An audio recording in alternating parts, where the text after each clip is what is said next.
Welcome to the Tech Egg. Don't get scrambled. Enjoy the video. You start now.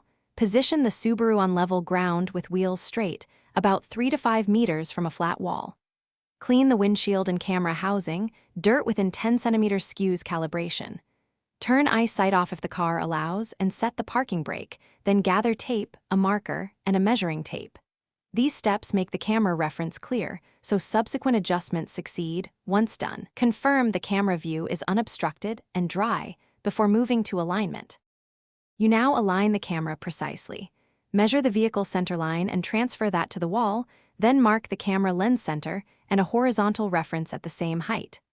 Apply tape to create visible vertical and horizontal target lines. Make sure the lens center is aimed at the intersection. Loosen the camera mount slightly, adjust yaw and tilt so the lens points textbook straight at the wall mark, and then tighten progressively while verifying alignment. This reduces parallax and ensures eyesight reads correct angles. You finish by restarting eyesight and running the on-screen calibration or dealer routine. Follow every prompt because the system verifies internal offsets.